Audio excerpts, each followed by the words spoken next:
के जो पानी मारते हैं, पानी मार नेता चाहिए तुम्हारे को, बोलने वाला नेता नहीं चाहिए। मैंने जाके बोल दिया उनको, मैं बता रहा हूं आपको, मैंने मनीष सिसोदिया को बोला जा करके कि भाई तुम ये जो न्यू वर्ल्ड ऑर्डर का खेल चला रहे हो, गलत चला रहे हो, मैं तुम्हारे खिलाफ बोलूंगा, फिर तुमने अगर गलत किया तो। बोलता तो बोलो, तुम्हारे बोलने से क्या होता है। मैंने कहा तुमने स्कूल खोल दिए, यहां पे बिल्डिंग बढ़िया बना दी, पर एम्प्लॉयमेंट के लिए तुमने क्या किया? हाँ, तने पता सारा। अरे भाई पता नहीं सर, उन्होंने जॉब सीकर प्रोग्राम चलाए, कई ऐसे प्रोग्राम चले हैं, ऐसी बात नहीं, एम्प्लॉयमेंट के लिए भी कि 100% एम्प्लॉयमेंट वाला मेरा मॉडल है, ट्रेनिंग है। जाकर के पटपटगंज के सरकारी स्कूलों में जाके पता करो, उनके वहाँ टीचर ट्रेंड करके आया हुआ था मैं, और वो सारा का सारा प्रोग्राम न्यू का न्यू कॉपी करा हुआ है। लेकिन वो किस लिए भगाते हैं कि आपको क्रेडिट देना पड़ेगा उस आदमी को। हम ये कह रहे हैं भाई, हम तुमसे क्रेडिट भी नहीं मांगते, पर तुम उसका क्रेडिट उन लोगों से क्यों लेते हो जो वहाँ कर रहे हैं एक्चुअली काम को तुम्हारे लिए कोई और कर रहा है, और क्रेडिट तुम लोग ले रहे हो, और फिर ऊपर से तुम हरियाणा के अंदर आकर के वही कचरा कर रहे हो। अभी मैं देख रहा था कि जितना कचरा है हरियाणा के अंदर पड़ा हुआ है साइडों में, जिनको कोई और पार्टी नहीं पूछ रही है, वो सारे के सारे इन्हीं के पास जाएगी। मैं देख रहा हूँ आने वाले टाइम के अंदर। अच्छी बात है, चलो उनके साथ चली जाए। मैं तो ये कहता हूँ, अपने समाज के अंदर ऐसे बहुत बढ़िया लोग हैं।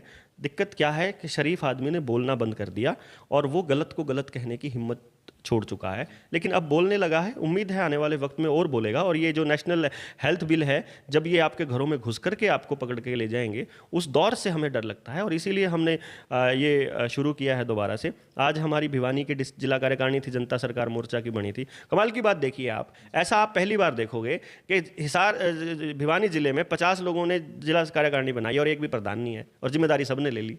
कोई प्रधान नहीं, कोई पदाधिकारी नहीं, कुछ नहीं। Everybody is the district president. हम लोग स्टेट में सारे के सारे स्टेट प्रेसिडेंट, हमने इनको भी कहा तुम भी स्टेट प्रेसिडेंट हो तुम, मतलब ये हर आदमी जनता सरकार है तुम्हारे साथ। अगर प्रशासन का एक भी आदमी, अगर हमारी जनता सरकार मोर्चा के एक भी आदमी के साथ तुमने छेड़खानी करी ना, तो छोड़ेंगे नहीं हम फिर तुम लोगों को किसी भी हालत में। फिर हम एक साथ आकर के तुम्हारे ऊपर चढ़ाई कर देंगे। ये एक मुद्दा सरकार लोगों को बनाना पड़ेगा कि सरकार जब भी आपके साथ जाति करने लगे, क्योंकि मुझे बड़ा दुख हुआ उस टाइम पे लॉकडाउन के दौरान, जब ये लोग ज़बरदस्ती कर रहे थे, T- का कारण कर रहे थे। उस टाइम पे मैंने जब बोला उनको कि यार, जब गरीब आदमी को राशन के नाम पे ब्लैकमेल किया जा रहा है कि तुम सर्टिफिकेट दिखाओगे तो राशन मिलेगा, ये जाति है यार। उस गांव के संभ्रांत लोगों को, जिनकी रोटी की लड़ाई खत्म हो गई है, उनको जाके उस डिपो होल्डर को समझाना चाहिए था कि यार ये जाति कर रहे हो, तुम्हें नहीं करना चाहिए। लेकिन चलो उस टाइम तक हम लोगों तक वो मैसेज नहीं पहुंचा पाए थे। बोल भी रहे थे खूब, लेकिन उस टाइम तक सुन नहीं रहे थे। लेकिन आज खुशी इस बात की है कि अब लोग अपने आप से समझने भी लगे, सुनने भी लगे, अब इस चीज़ को सीखने भी लगे और औरों को बताने भी लगे। और मुझे पूरा यकीन है कि अब की बार हरियाणा में लहर नहीं आएगी अगली। और मैं आपको बताऊं खेल क्या है, इन्होंने एक नया खेल चालू किया है। अभी मेरे पास, क्योंकि पूरे भारत से लोग जुड़े हुए हैं, तो मध्य प्रदेश से खबर आई हुई है कि हमारे यहाँ टेलीविज़न, लोकल टेलीविज़न दिखा रहे हैं कि हरियाणा में लहर आई हुई है, और तमिलनाडु में खबर आई हुई है कि मध्य प्रदेश में लहर आई हुई है, और हमारे वालों को दिखाएंगे कि महाराष्ट्र में लहर आई हुई है। मतलब हमें दूसरे डिस्ट्रिक्ट, दूसरे स्टेट का डर दिखाया जाएगा, और हम उनको हमारा डर दिखाया जाएगा कि वहाँ पे बहुत ज़्यादा खतरनाक सिचुएशन बनी हुई है, दहशत का माहौल है, इतने आदमी पॉजिटिव पा गए।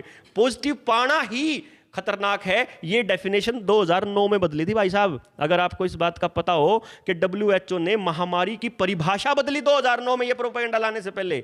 2017 के अंदर ये सारी टेस्टिंग किट खरीदी गई, और एक ही टेस्ट किट सारे वेरिएंट का पता लगाती है। आपको नई षड्यंत्र की बू आती नहीं आती तो फिर कमाल की बात। डॉक्टर साहब ये बताइए कि WHO किसके द्वारा संचालित लग रहा है, किसी कंट्री के द्वारा या ग्लोबल लीडर्स के द्वारा, कि बार बार आपकी बातों से भी एक नकारात्मकता की बू आती है कि हर बात पे आलोचना, नकारात्मकता, वो ऐसा क्यों है?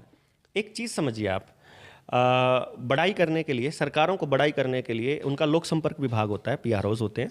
वो PROs के पास करोड़ों रुपए का बजट होता है, और वो इसके ज़रिए मीडिया को, मीडिया की पार्टी करते हैं, उनको गिफ्ट्स देते हैं, एडवर्टाइजमेंट देते हैं, बड़े बड़े होर्डिंग्स लगाते हैं, टेलीविज़न अखबारों में बड़ी बड़ी एडवर्टाइजमेंट देते हैं। तो सरकारों की बड़ाई करने के लिए उनके पास करोड़ों रुपए का बजट है, और उनकी बुराई करने के लिए और कमियां निकालने के लिए विपक्ष होता है। लेकिन विपक्ष भी इस टाइम उसी का, क्योंकि विपक्ष, अगर भूपेंद्र सिंह हुड्डा ने यहाँ बकवास करी तो फिर तुम्हारी कांग्रेस की पोल खोल दी जाएगी वहाँ पे। फिर राहुल गांधी जो सपना देख रहा है प्रधानमंत्री बनने का, तो वो जो बिल गेट्स और रॉकफेलर फैमिली है, वो फिर उसको फंडिंग नहीं देगी।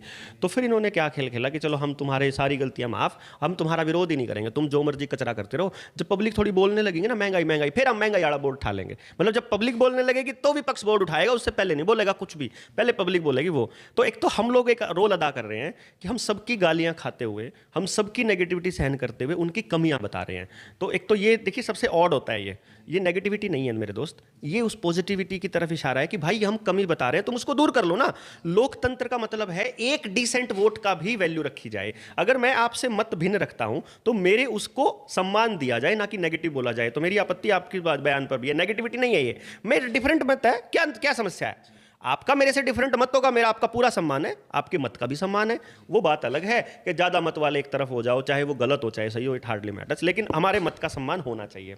दूसरी बात, WHO को फंडिंग सबसे ज़्यादा रोक मिलती है रॉकफेलर फैमिली से। रॉकफेलर फैमिली कौन है? जो इस ड्रग माफिया को कंट्रोल करती है, जो ये दवाई माफिया है। वही रॉकफेलर फैमिली तेल के कुएं संभालती है, वही रॉकफेलर फैमिली सारी केमिकल इंडस्ट्रीज, पेस्टिसाइड इंडस्ट्री को संभालती है। उसी रॉकफेलर फैमिली की मदद से GMOs बनते हैं, उसी रॉकफेलर फैमिली के बनाए हुए पेस्टिसाइड से हमारे को कैंसर, BP और ये सब बीमारियां होती हैं।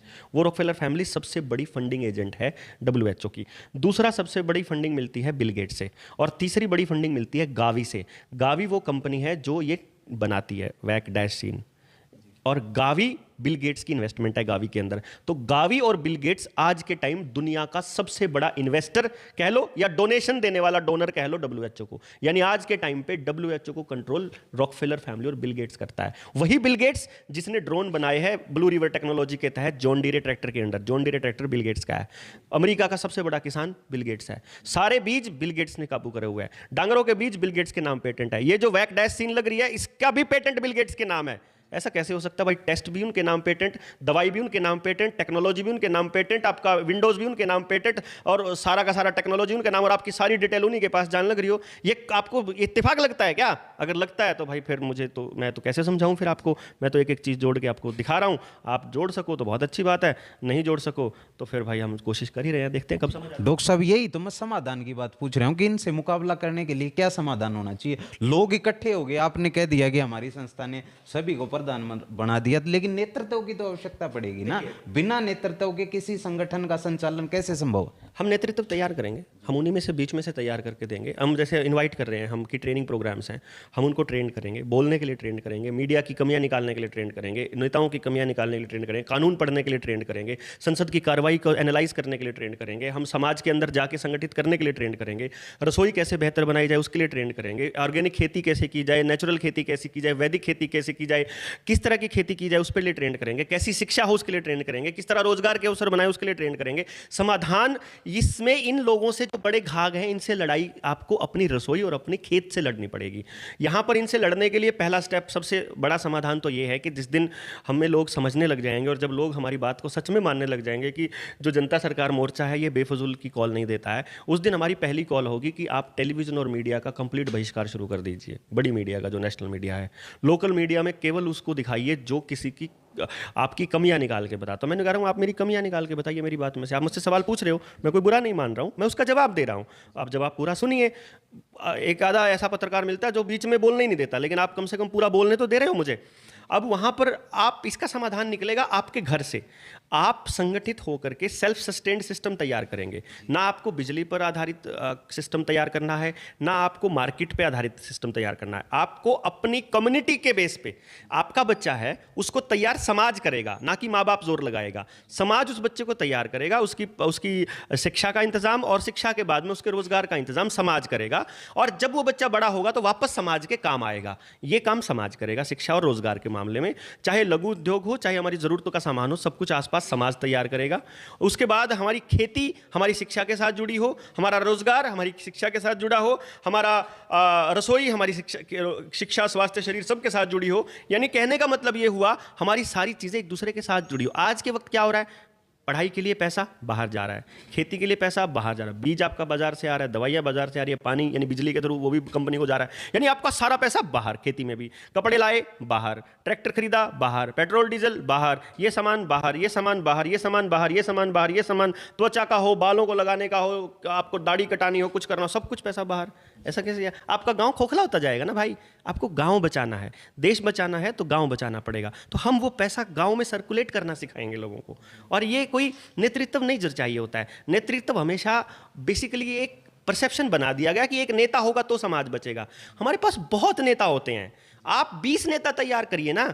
अगर कोई नेता बढ़िया नेता होता है ना, उस नेता की सबसे बड़ी खास बात होती है वो अपने जैसी कॉपीज तैयार करता है। तो समाज, आप एक नेता को बना दोगे, एक नेता आपको नहीं बचा पाएगा भाई। कहाँ टाइम होता है, 24 घंटे होते हैं यार। 24 घंटे में हमारे से तो मैसेज चेक नहीं होते पूरे दिन में बैठ करके। कई बार तो हमें 4 दिन की छुट्टी सिर्फ मैसेज चेक करने के लिए लेनी पड़ती है यार। आप सोचिए, 2000 फोन, मान लो 2000 मैसेज आ गए, एक मैसेज को चेक करने में, रिप्लाई करने में 5 मिनट लगती हो, 10,000 मिनट कितने घंटों में बनती हैं? सोच के हिसाब लगा लो यार, आप रिप्लाई भी नहीं कर पाओगे। डॉक्टर साहब ये बताइए, जो आपका संगठन है जनता मोर्चा सरकार है जो, वो किस आधार पर, पॉलिटिकल होगा, नॉन पॉलिटिकल होगा? आपका क्या राजनीति में आने का इरादा है? मैं राजनीति में हूँ पहले से भाई। मैं 2012 में मैंने कांग्रेस के खिलाफ काम किया। मैंने 2014 में और 15 में दोनों साल मैंने आम आदमी पार्टी के लिए दिल्ली में काम किया।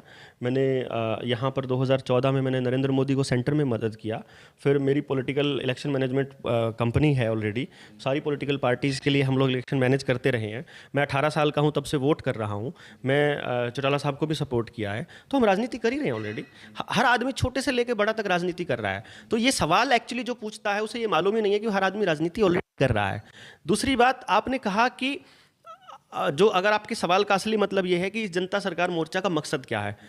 आज तारीख कितनी हुई है? आज 12 तारीख है शायद, 12 अप्रैल 2022 की तारीख है। आज की तारीख तक जनता सरकार मोर्चा का मकसद केवल जागरूकता है। हमारा मकसद हमारे गाँव के देहात से लेवल पे, हमारा मकसद है कि एक असेंबली इलेक्शन, मगर एक असेंबली में अगर 60 गांव हैं तो कम से कम 120 एमएलए तैयार करने का मकसद है हमारा। 120 एमएलए के लेवल के आदमी, जिनको पूरी विधानसभा की कार्रवाई का पता हो, जिनको पूरे संविधान का पता हो, जिनको पूरे एमएलए की कमियों का पता हो, मतलब उसके पास कितनी ताकत होती है, वो क्या कर सकता है और क्या नहीं कर सकता है, उसके अंडर क्या क्या पावर आती है, वो क्या प्रॉमिस कर सकता है और कल को आने वाले वक्त में उसे अपने एमएलए से क्या सवाल पूछना है। 120 एमएलए, 60 गाँव की कॉन्स्टिट्यूएंसी में 120 एमएलए तैयार करना हमारा पर्पज है। हमारा डॉक्टर साहब एक सवाल और, चूंकि आपके पास भी समय का अभाव है, मैं ये पूछना चाह रहा हूँ, आपने पॉलिटिकल मैनेजमेंट की बात की, तो वो कहाँ तक सही है कि आपने बिजनेस बना दिया उसको, पॉलिटिकल जो राजनीति है उसको मैनेज किया जाता है, ये कितना सही है? ये एक्चुअली बहुत घाघ और बड़े गंदे लोगों का बनाया हुआ सिस्टम है, जो प्रशांत किशोर से शुरू हुआ था खेल ये, और उसी वक्त प्रशांत किशोर से शुरू होकर के खेल तो ये लंबा चला आ रहा है, क्योंकि उन्होंने एक नया रूप दिया। हाँ, एक नया सिस्टम तैयार हुआ कि जो वो अमेरिका की किसी कंपनी में, टेक्नोलॉजी कंपनी में काम करता था, जो बिल गेट्स के अंडर ही आती है, उसने नरेंद्र मोदी को तैयार किया, अपने देश की जनता का सारा डेटा उसे पकड़ाया कि ये जनता ऐसी है, इसको ऐसे भाषण दोगे तो ये पागल हो जाएगी। और ये चीज़ हमारे को समझ में आ गई कि ये वहाँ से चला है। तो उसको समझने के तो हमारी खैर उस हैसियत थी भी नहीं उस टाइम पे। हम 2012 में नरेंद्र मोदी के साथ लगा दिया गया था उसको। उसके बाद जब अन्ना आंदोलन हुआ ना, उस टाइम वो सारा पैसा संघ से आया था। अन्ना आंदोलन का, केजरीवाल का सारा पैसा संघ से आया हुआ था उस टाइम उस आंदोलन को करने के लिए। वो सारा बीजेपी फंडेड था सब कुछ ये। तो हमने जब वहाँ अडानी के चैनल्स थे जो उसको लाइव चलाया करते थे, तो लोगों को लगा कि ये अन्ना का आंदोलन है। तो उस चीज़ को समझते समझते जब हम अरविंद के साथ लग गए उस टाइम पे, तो हमने आम आदमी पार्टी के लिए एज ए वॉलंटियर बहुत गहराई से काम किया, बहुत डेप्थ में जाके काम किया, और इस लेवल पे काम किया कि हमें समझ में आने लग गई चीज़ें। तो फिर पंजाब का चुनाव जब हम लोग कर रहे थे, उस टाइम पे हमें ये समझ आया कि आम आदमी पार्टी भी वैसे ही काम कर रही है जैसे बीजेपी और कांग्रेस कर रही है। तो हमने पंजाब में आम आदमी पार्टी का साथ छोड़ दिया, और फिर मैंने अपनी टीम को बोला, जिस टीम को मैंने ट्रेंड किया था, मैंने उसे बोला कि भाई तुम्हें जो ये काम करना है ना, तुम जो ये काम इनके लिए फ्री कर रहे हो ना, इन घाघ लोगों के लिए, हम इस काम के पैसे लिया करेंगे, आ जाओ मेरे साथ। तो फिर हमने पंजाब में ही हमने फिर उसी काम के पैसे लेने शुरू किए। फिर हमने राजा वीरभद्र के लिए, कांग्रेस के लिए काम किया। फिर हमने दिल्ली एमसीडी में बीजेपी के लिए काम किया। फिर तीसरे चुनाव में हमें ये समझ में आने लगा कि यार ये इन सबका काम करने का तरीका तो बिल्कुल एक डिट्टो जैसा ही है। ये तो अपने कार्यकर्ताओं को कीड़े मकोड़े की तरह समझते हैं, जनता को तो कोई औकात ही नहीं है। फिर उसको समझने के फिर हमने यहाँ अपनी टीम को लगाया, फिर सारी पॉलिटिकल पार्टियों के लिए साथ उन्हीं कि तुम इनकी कार्यशैली को समझो। और तब एक चीज़ समझ में आई कि इस समाज को अगर बर्बाद कर रहा है तो इलेक्शन मैनेजमेंट कर रहा है, और उसी दिन हमने जयराम जी की कर दिया। और उसके बाद हमने ये समझना शुरू किया कि अब गाँव का जो आखिरी आदमी है उसे समझाएंगे कि तुम्हें मुद्दे बनाने ही नहीं आते, तुम्हें तो मुद्दे परोसे जाते हैं और तुमको तो रगड़ा जाता है, तो तुमको समझाएंगे। अब हम उनको तो बहुत समझा लिए। 15 में इस एजुकेशन वाला कॉन्सेप्ट मैंने नरेंद्र मोदी को दिया, स्मृति ईरानी को दिया, उस टाइम वही थी शिक्षा मंत्री चार्ट मिनिस्ट्री में। हमारे यहाँ अश्विनी चोपड़ा हुआ करते थे पार्लियामेंट के मेंबर, फिर अपना एमएलए, अपने गांव का सरपंच, जिला पार्षद, सबको समझाया। टीचर्स, किसी को कोई मतलब नहीं है भाई, ना गांव से, ना बच्चों से, ना समाज से। इसलिए स्टेक होल्डर समाज का आदमी है, इसीलिए सब कुछ करने के बाद, सारी कोशिशें करने के बाद स्टेक होल्डर के पास आए हैं। अगर ये स्टेक होल्डर, ये गांव का आदमी, ये समाज का आदमी भी लात मार देगा तो चुपचाप अपने घर बैठ जाएंगे। अपना यही काम है। जितनी कोशिश कर सकते थे वहां से शुरू करी थी, ऊपर से कि वो करेगा, फिर सोचा सोचा कि अपना पार्लियामेंट का मेंबर करेगा, फिर सोचा कि ये करेगा, फिर सोचा ये करेगा, फिर सोचा अरविंद करेगा, फिर सोचा राजा वीरभद्र करेगा, फिर सोचा ये चौटालाज की औलाद कोई सी कर दे, सॉरी बड़ी कर दे, छोटी कर दे, फिर ये सोचा ये कर दे, कोई और कर दे यार, कोई कर दे, कोई दीपेंद्र कर दे, कोई ये बिश्नोई कर दे, कोई सा कर दे, लेकिन भाई इनको कोई मतलब ही नहीं है यार, एक्चुअली नहीं है। फिर सोचा कि यार एक्चुअली हम लोग तो उससे क्या, सिर्फ वहाँ पैसा मिलता है ना, वहाँ सिर्फ पैसा मिलता है, लेकिन वहाँ ये तो नहीं मिलता ना कि आपने जो किया वो समाज के काम आया। इसीलिए उस सबको बंद करके सारे दोस्तों को बोला तुम अपना काम देखो भाई, अब ये कंपनी नहीं चलेगी अपने से, ये सेंटर वेंटर नहीं चलेंगे, अब हम चलेंगे अपने गांव के उस आखिरी आदमी को समझाने जो स्टेक होल्डर है। तो आज हम स्टेक होल्डर के पास आए हैं कि देखो तुम्हारे साथ धोखा हो रहा है और ये लगातार हो रहा है, अगला कोई आएगा वो भी आएगा, तुम हमें बनाओगे तो भी होगा। हम तो पहले कह रहे हैं हम उनसे बड़े चोर आएंगे, तुम हमको बना मत देना गलती से, तुम्हें किसको बनाना ये हम सिखाएंगे, तुम अपने बीच से निकाल के बनाना, और तुम्हारे बीच से गया हुआ आदमी की गारंटी होगी कि वो तुमको धोखा नहीं देगा। इस लेवल पे तैयार करना हमारा मकसद है। कितने सफल होते हैं, कितने नहीं होते हैं, गांव वाले कितना साथ देंगे, समाज कितना साथ देगा, ये सब समय के गर्भ में है। डॉक्टर साहब, आप राजनीतिक पार्टियों की आलोचना कर रहे हैं, आपने बताया कि उनकी जो पीआर कंपनियां करोड़ों रुपए खर्च करती, लेकिन संघ जो नॉन पॉलिटिकल ऑर्गेनाइजेशन है उससे आपको क्या समस्या है?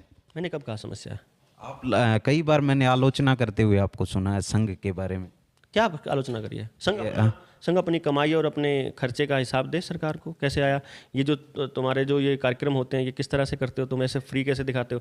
ISIS की तरह ना इसकी कमाई का कोई हिसाब है ना इसके खर्चे का कोई हिसाब है, समाज को तोड़ने का एजेंडा चलाया हुआ है, नॉन पॉलिटिकल कहने का ड्रामा करता है और समाज के अंदर तोड़ने का खेल खेलता है। आप देखिए समाज के अंदर जो गुंडागर्दी फैलाते हैं जो इनके झंडे के नाम पर, वो कौन होते हैं? सारे संगी मिलेंगे आपको। जो नफरत का माहौल का जो बात करेगा, समाज के किसी भी तबके को गालियाँ देगा, जो समाज के किसी भी एक तबके को, ये मैं हिंदू मुसलमान की बात नहीं कर रहा हूँ, आप राजस्थान में चले जाओगे, मध्य प्रदेश चले जाओगे तो आपको राजपूत गुंडा दिखाई देगा। आप हरियाणा में आओगे ये लोग किसी एक जाट पार्टी को गुंडा बनाएंगे। आप यूपी में चले जाओगे यादवों को, मुसलमानों को गुंडा बनाएंगे। उधर चले जाओगे हिमाचल में ठाकुर पंडितों को बनाएंगे, पंडित ठाकुरों को बनाएंगे, और पटेल बनाएंगे, गुजरात में पटेलों को गुंडा बना दें। ये कौन बनाता है? आप उसका बैकग्राउंड चेक करो, वहीं मिलेगा सारा जा करके। तो ऐसा कैसे हो सकता, इत्तेफाक थोड़ी हो सकता है ये भाई साहब। बाकायदा ट्रेनिंग होती है वहाँ पे उन लोगों को, कट्टरता किसी की भी हो, कट्टरता से समर्थन। डॉक्टर साहब, आप भी कभी संघ में रहे हैं?